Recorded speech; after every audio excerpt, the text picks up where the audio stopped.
Hello everyone, modern way of life में आपका स्वागत है। आप सबका एक जो क्वेश्चन होता है या फिर एक जो कंप्लेन होता है कि मैम मैंने इस प्रेयर को इस तरह से तो किया और इतने टाइम तक किया लेकिन ये काम नहीं कर रहा है। मैम इस तरह से मैंने मैनिफेस्ट किया था, विजुलाइज भी किया था, लेकिन जो चीज़ें हैं वो ठीक से काम नहीं कर रही हैं, वो उल्टा पड़ रहा है। ऐसे बहुत सारे क्वेश्चंस होते हैं कि आप अपना मैनिफेस्ट कर तो रहे हो, आप किसी विश के लिए, कुछ एक बात के लिए आप कोई प्रेयर कर तो रहे हो, लेकिन फिर वो वर्क नहीं कर रहा है। लेकिन अगर हो रहा है तो ऐसा क्यों हो रहा है? और आज हम जो आपको सीक्रेट्स बताने वाले हैं उससे क्या होगा, तो चलिए जानते हैं। लेकिन उसके पहले कैसे हैं आप सब? मैं तो उम्मीद कर रही हूँ कि आप सब स्वस्थ हैं, मस्त हैं, तंदुरुस्त हैं और ज़िंदगी को बहुत ज़्यादा प्यार के साथ जिए जा रहे हैं। अगर आपसे अभी कहा जाए कि आपकी ज़िंदगी में क्या अच्छा है, तो आई एम श्योर कि आप सब अपनी ज़िंदगी में क्या क्या प्रॉब्लम्स है उसका एक भरपूर लेखा जोखा लेकर बैठ जाओगे। ये नहीं हो रहा है, वो नहीं हो रहा है, बच्चे नहीं पढ़ रहे हैं, बिजनेस ठीक से नहीं चल रहा है, मेरी हेल्थ ठीक नहीं चल रही है, घर में खिटपिट चल रही है, हमेशा नेगेटिविटी आ रही है, मन में शांति नहीं है, वगैरह वगैरह वगैरह। और जिनको मैं एक बार भी डिनाई नहीं कर रही हूँ कि नहीं ये नहीं है, ऑब्वियसली है, इसीलिए तो आप परेशान हैं, इसीलिए तो आप कह रहे हैं। लेकिन इन सब में एक बात आप हमेशा भूलते हैं, आपके पास जो है उसके लिए थैंक यू कहना, उस परम पिता को, उस ईश्वर को, उस यूनिवर्स को, उस सुप्रीम पावर को थैंक यू कहना, जिस भगवान को आप मानते हो उसको थैंक यू कहना। कुछ टाइम पहले एक बहुत अच्छा एक रिसर्च हुआ था जहाँ पर ये पता चला कि 90% से भी ज़्यादा लोग जो होते हैं वो कभी भी अपनी ज़िंदगी में प्रेयर नहीं करते हैं, और 10% जो होते हैं वो हफ्ते में एक बार, एटलीस्ट एक बार वो ज़रूर प्रेयर करते हैं। तो जो 90% लोग होते हैं और जो 10% होते हैं उनमें डिफरेंस क्या होता है? डिफरेंस ये होता है कि 10% जो लोग होते हैं वो अपनी ज़िंदगी में उनके पास जो भी है उनसे वो सुखी होते हैं, लेकिन जो 90% जो प्रेयर नहीं करते हैं, जो थैंक यू नहीं कहते हैं भगवान को, और अगर प्रेयर करते भी हैं तो गलत तरीके से करते हैं, और जिसके कारण उनकी ज़िंदगी में जो तनाव है, जो परेशानियाँ हैं वो हमेशा ही रहती हैं। और अगर भगवान से कभी बात करना हो तो पता है क्या होता है? भगवान से जब भी आप बात करते हो तो आप भगवान को कहते हो कि भगवान मेरे साथ आपने ये क्यों किया? मैं तो हमेशा आपको पूजती हूँ, हर रोज़ आपको धूप लगाती हूँ, हर रोज़ आपको दिया दिखाती हूँ, हर रोज़ आपका नाम लेती हूँ, लेकिन फिर भी आपको मैं ही मिली थी, मेरे ही साथ ये सब होना था। आप पत्थर के हो, ये सच में भगवान हो?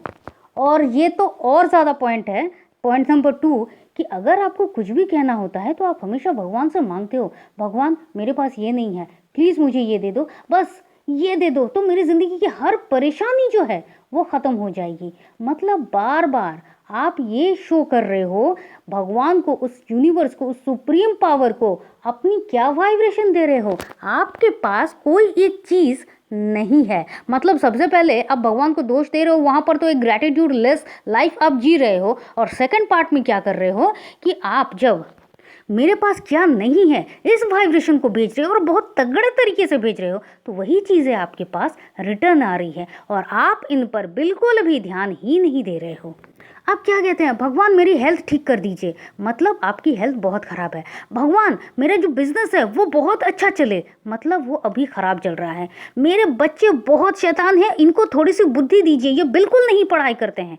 आप ये बता रहे हो कि उनमें माइनस पॉइंट्स क्या है, आप प्लस पॉइंट नहीं बता रहे हो, आप उनको ये नहीं बता रहे हो थैंक यू भगवान, जो भी है, जैसा भी है, मेरी ज़िंदगी जो है उसमें मैं खुश हूँ, क्योंकि अभी की स्थिति के लिए मैं जो कुछ भी कर सकता हूँ उसके लिए भी थैंक यू। बहुत ऐसे लोग हैं जो इस स्थिति में बहुत कुछ नहीं कर सकते हैं, तो आपको क्या करना होगा? और मैं कहना चाहूँगी कि आपकी यही जो मानसिकता है सिर्फ आपकी नहीं है, बहुत ज़्यादा लोगों की। वो जो 90% की बात मैंने की, 90% लोगों की बात यही है कि वो बस अपनी उलझनों में इतना ज़्यादा उलझ के रह गए हैं कि सुलझना इतना आसान है ये देखते ही नहीं है। तो सुलझना कैसे है? बहुत ही आसान तरीका है, मैं आपको 2 तरीके बताऊँगी और दोनों ही बहुत इफ़ेक्टिव है, आपको करना है। तो नंबर 1, सबसे पहले हफ्ते में एटलीस्ट एक बार, या फिर अगर हर रोज़ हो सके तो इससे अच्छा तो कुछ है ही नहीं। अब सबसे पहले एटलीस्ट वन टाइम, अगर आप हफ्ते में एक बार कर रहे हो या हर रोज़ कर रहे हो, जो भी हो, आप एक टाइम निकालें। मतलब बहुतों का होता है कि नहाने के बाद जैसे भगवान ठाकुर जी के पास जाते हैं, उनको भोग लगाते हैं, उनसे बातें करते हैं, थोड़ा टाइम स्पेंड करते हैं अपने घर के ही मंदिर में या फिर जहाँ भी है, जो भी हो, जैसा भी हो, भगवान से बात करते हैं। तो जो भी होता है, जो टाइम मिलता है आपको, थोड़ा सा टाइम निकालें और भगवान से कहिए कि आपकी ज़िंदगी में जो कुछ भी है इसके लिए थैंक यू। आप अपने कानों से सुन पा रहे हैं, आंखों से देख पा रहे हैं, आप अपने ज़ुबान से बोल पा रहे हैं, गले में आपकी आवाज़ है, आप अपने हाथों से अपना जो ज़रूरी काम है उनको कर पा रहे हो, आप अपने पैरों से चल पा रहे हो, आप सब कुछ देख पा रहे हो आपके आसपास की ज़िंदगी को। अपनी ज़िंदगी में ये जो आप जहाँ पर हो अभी, वहाँ आपके पास एक सर पर एक छत है, आप एक सिक्योर लाइफ में हो। ज़िंदगी में बहुत परेशानियाँ, उसको छोड़िए, लेकिन इन सब कुछ के लिए आप थैंक यू तो कहिए, भगवान ने आपने मुझे ये सब दिया है और इसके लिए मैं आपका आभार प्रकट करती हूँ। मैं बहुत लकी हूँ कि मेरे पास ये है, क्योंकि जो आपके पास है ना, उसके लिए लाखों लोग अभी सर पीट रहे हैं, मारामारी कर रहे हैं, सिर्फ आपके पास जो है और जिस पर आपका नज़र नहीं जा रहा है।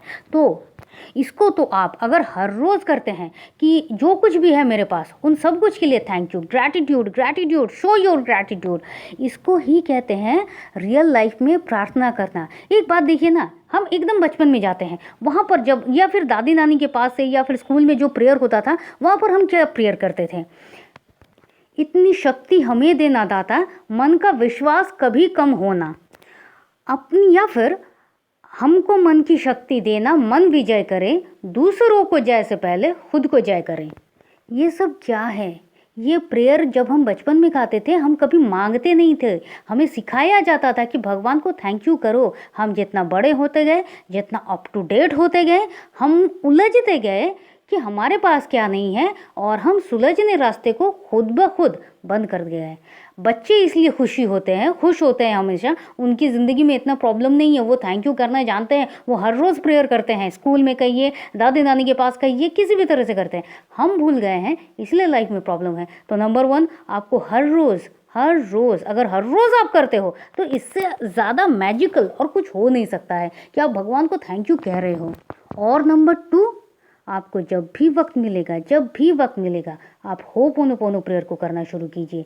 आपके दिमाग में जो कुछ भी चल रहा है, मेरे बच्चे पढ़ाई ठीक से नहीं कर रहे हैं, या फिर मैं पढ़ती तो बहुत ज़्यादा हूँ लेकिन मेरे दिमाग में कुछ नहीं रहता है, मेरा जो बिज़नेस है वो ठीक से नहीं चल रहा है, मेरी हेल्थ जो है बहुत ख़राब चल रही है, इन बातों को एकदम डस्टबिन में फेंकिए और प्रेयर को, और उसके बाद होपोनोपोनो प्रेयर को आप करना शुरू कीजिए। ये आपके लाइफ पथ को इतना इजी और इतना मिरेक्युलस बनाएगा कि आप खुद सोचेंगे कि मैंने इसको बहुत पहले क्यों नहीं शुरू किया था।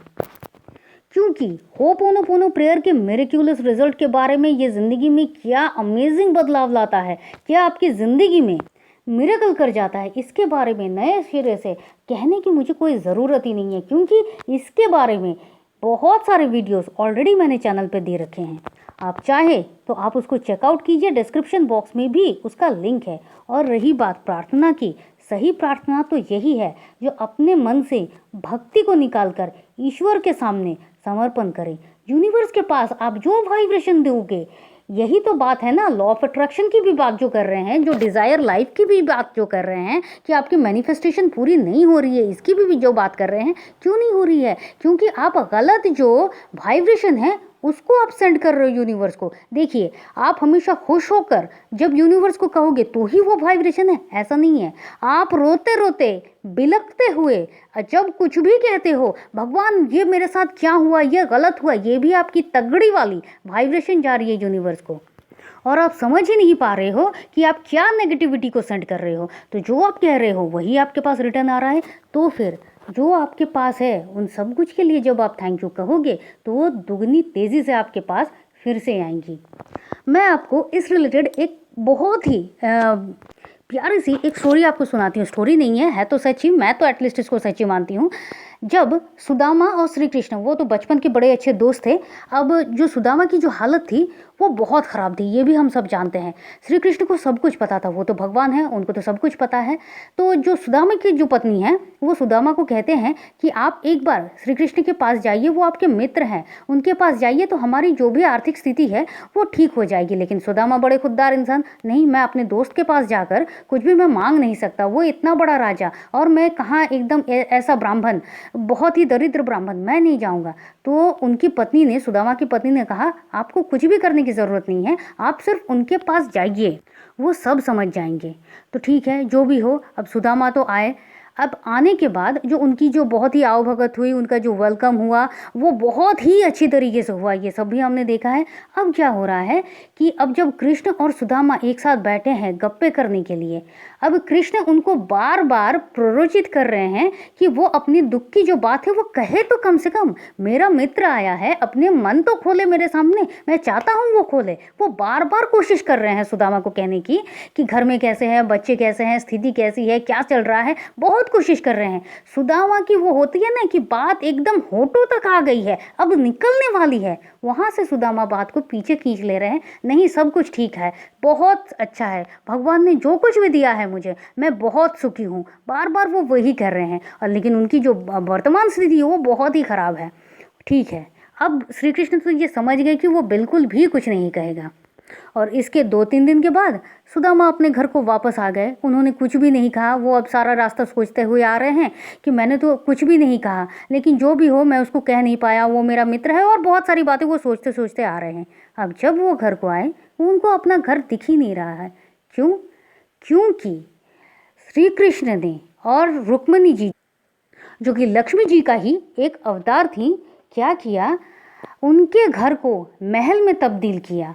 उनकी पत्नी को, सुदामा जी की पत्नी को चिर यौवना होने का वरदान दिया। उनकी ज़िंदगी में कभी भी कोई भी अशांति नहीं रहेगी, सिर्फ शांति रहेगी। धन दौलत ऐश्वर्य सुख समृद्धि भरपूर तरीके से उनको वर में दिया।